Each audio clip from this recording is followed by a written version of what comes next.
ಬರುವುದಕ್ಕೆ ಒಂದು ಕಾರಣವಿದೆಯಲ್ವಾ? ಏನು ಕಾರಣ? ಕಾಂತ, ಸಖಿಯರ ಜೊತೆಯಲ್ಲಿ ಕುಳಿತುಕೊಂಡು ನಿಮ್ಮ ಮುಖವನ್ನೇ ಗಮನಿಸುತ್ತಿರುವಾಗ ನೀವು ನಗುತ್ತಾ ಇದ್ದೀರಿ. ಹೌದು, ಹಾಗೆಂತ ನಗು ಬೀರಬಹುದು.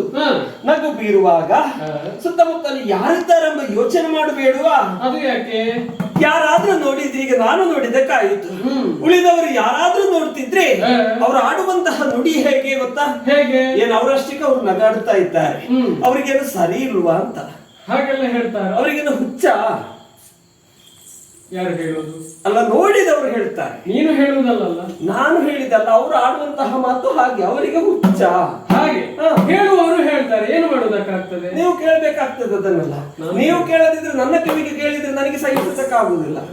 ನನ್ನ ಮಧ್ಯದೇವರಿಗೆ ಹೇಳುವಾಗ ನನಗೆ ನೋವಾಗುದಿಲ್ಲ, ನನ್ನ ಮನಸ್ಸಿಗೆ ನೋವಾಗುದು ಮಾತ್ರ, ಬೇಸರ ಆಗ್ತದೆ, ಸಿಟ್ಟು ಬರದಿರ್ತದೆ ಮತ್ತೊಬ್ಬರು ಆಡುವಾಗ. ಸ್ವಾಮಿ, ಏನು? ಹಾಗಾಗಿ ನಿಮ್ಮನ್ನು ಪ್ರಶ್ನಿಸಬೇಕಾಗ್ತದೆ. ಏನು ಪ್ರಶ್ನೆ? ಯಾವತ್ತಿನ ಇರುವಂತಹ ನಗುವಲ್ಲ ಈ ನಗು, ಅನುಮಾನವನ್ನು ತಂದಿದೆ. ಏನು ಅನುಮಾನ? ಅವನಾರಿಯ ಮೇಲೆ ಮನವಾಯಿತು ಕಾಂತ, ಈ ರೀತಿ ನಗಲೇಕೆ ನನಗೆ ಈ ವಿಷಯ ನೀವು ನನ್ನಲ್ಲಿ ಹೇಳಿದ್ರೆ ಇನ್ನೋರ್ವಳಿಗೆ ಹೇಳುವವಳು ನಾನಲ್ಲ. ಹಾಗೆಂತ ನೀವು ನಗುತ್ತಿರುವಂತಹ ವಿಚಾರ ಯಾವ ತರುಣಿಯ ಮೇಲೆ ಮನಸ್ಸಾಗಿ ಯೋಚನೆಯನ್ನು ಮಾಡಿಕೊಂಡು ನೀವು ನಗುತ್ತಾ ಇದ್ದೀರಿ ಹೇಳುವಿರಾ? ಓ ತರುಣಿ, ತರುಣಿ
ನೀನು ಕೇಳಿದ್ದು ಹೇಗೆ? ಹೇಗೆ? ಆವನಾರಿಯ ಮೇಲೆ ಮನವಾಯಿತು ನಿಮಗೆ. ನಾನು ಕೇಳಿದ್ರೆ ತಪ್ಪಿದೆಯಾ? ತಪ್ಪಿಲ್ಲ. ಮತ್ತೆ ಕೇಳುವುದನ್ನೇ ಕೇಳಬೇಕು ನೀನು. ಮತ್ತೆ ಯಾವ್ದನ್ನು ಕೇಳಿ ಇದನ್ನೇ ಕೇಳಬೇಕಷ್ಟೇ, ಬೇರೆ ಯಾವ್ದನ್ನು ಕೇಳುವುದಕ್ಕಿಲ್ಲ ನನಗೆ. ನೀನು ಸ್ವಲ್ಪ ಆಲೋಚನೆ ಮಾಡಂತೆ. ಹೇಗೆ? ನೀವು 8 ಮಂದಿ ಮಡದಿಯರಿರುವಾಗ ನನಗೆ ಬೇರೆಯವರ ಮೇಲೆ ಮನಸ್ಸಾಗುವುದಕ್ಕೆ ಉಂಟಾ? ಅಲ್ಲ, 8ರ ಜೊತೆಲಿ ಒಂದು ಸೇರಿದ್ರೆ ಹೆಚ್ಚಿಗೆ ಆಗ್ತದಾ? ನೀವು ಬರ್ಲಿಕ್ಕೆ ಬಿಡ್ತೀರಾ? ಬಂದ್ರೆ ಒದ್ದೋಡಿಸ್ತೇವೆ ನಾವು. ಹಾಗೆ ನನ್ನ ನಗುವಿನ ವಿಚಾರ ಬೇರೆನೇ ಇದೆ. ಏನದು? ನಮ್ಮ ನಗರದ ಹೊರಗೆ ಪರಿಶೋಭಿಸುತ್ತಿರುವ ನಂದನದ ಒಳಗೆ ಅಲ್ಲಿ ಏನಾಯ್ತು ಈಗ? ಒಬ್ಬ ಯತಿವೇಷವನ್ನು ಮಾಡಿದ್ದಾನೆ. ಈ ಮಳೆಗೆ? ಹೌದು. ಮಳೆ ಬರ್ತಾ ಉಂಟು, ಗಾಳಿ ಬರ್ತಾ ಉಂಟು, ಗುಡುಗು ಚಳಿ ಆಗ್ತಾ ಉಂಟು. ಇದು ಯಾವುದನ್ನೇ ಲೆಕ್ಕಿಸದೆ ಒಂದು ಕಟ್ಟೆಯಲ್ಲಿ ಕುಳಿತಿದ್ದಾನೆ. ಕಟ್ಟೆ? ಹೌದು. ಈಗ ಕಟ್ಟೆ ಅಂತ ಹೇಳಿದ ಬಳಿಕ ಈಗ ಯಾವ ಕಟ್ಟೆ? ಅಲ್ಲಿ ಕೆಲವು ಕಟ್ಟೆ ಉಂಟಲ್ಲಿ. ನಿನ್ನದ ಆಲೋಚನೆ ಹೇಗೆ? ಅಲ್ಲ, ಅಲ್ಲಿ ಮಾವಿನ ಕಟ್ಟೆ, ನೆಲ್ಲಿ ಕಟ್ಟೆ, ಹಲಸಿನ ಮರ ಕಟ್ಟೆ, ಹಾಗೆ ಬೀಜದ ಕಟ್ಟೆ, ಮತ್ತೆ ನೇರಳ ಕಟ್ಟೆ, ಇದೆಲ್ಲ ಉಂಟಲ್ಲ, ಅರಳಿ ಕಟ್ಟೆ. ಇದೆಲ್ಲ ನಿಮಗೆ ಉಪಯೋಗ ಆಗ್ತದ? ಯಾಕೆ?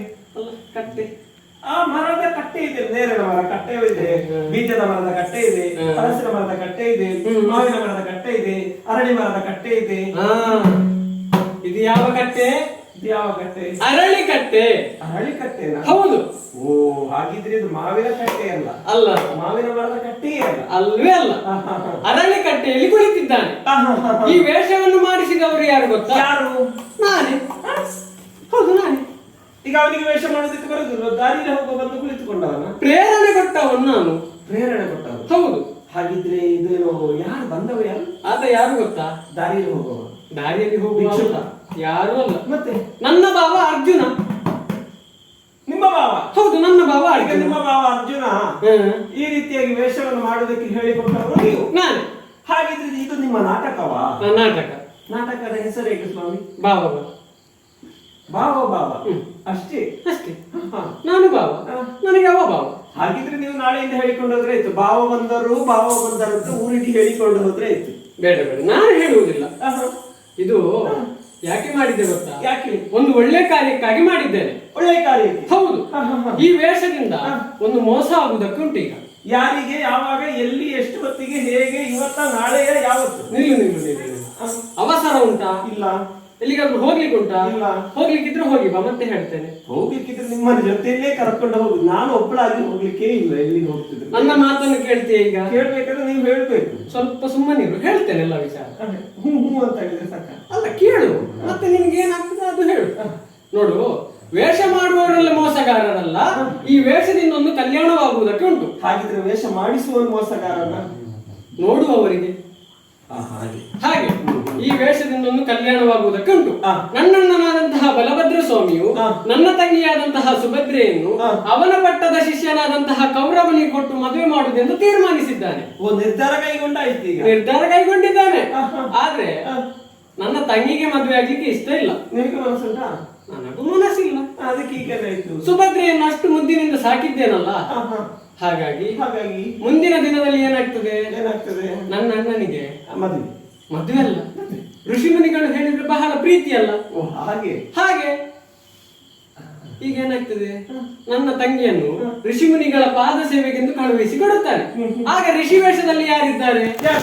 ಅರ್ಜುನನಿದ್ದಾನೆ. ಈಗ ನೀವು ಋಷಿ ವೇಷದಲ್ಲಿದ್ದಂತಹ ಪಾರ್ಥನ ಬಳಿಗೆ ನಿಮ್ಮ ತಂಗಿಯನ್ನು ಕಳುಹಿಸಿ ಕೊಟ್ಟಾಗ ಅಷ್ಟೂ ಮಂದಿ ಋಷಿ ಮುನಿಗಳಲ್ಲಿರುವಾಗ ಈಗ ಪಾರ್ಥನೆ ಅಂತ ಗೊತ್ತಾಗುವುದು ಹೇಗೆ ನಿಮ್ಮ ತಂಗಿಗೆ? ಭಾವನಿಗೆ ಗೊತ್ತುಂಟಲ್ಲ. ಅಲ್ಲ, ಭಾವನಿಗೆ ಗೊತ್ತಿದ್ರೆ ಸಾಕ? ಪಾದ ಸೇವೆ ಮಾಡುವಾಗ ಎಲ್ಲರ ಪಾದ ಸೇವೆ ಮಾಡ್ತಾಳೆ. ಮಾಡುವಾಗ ಈಗ ಅವಳನ್ನು ಅಪಹರಿಸಿಕೊಂಡು ಹೋಗ್ಬೇಕಲ್ಲ ಅಲ್ಲಿಂದ.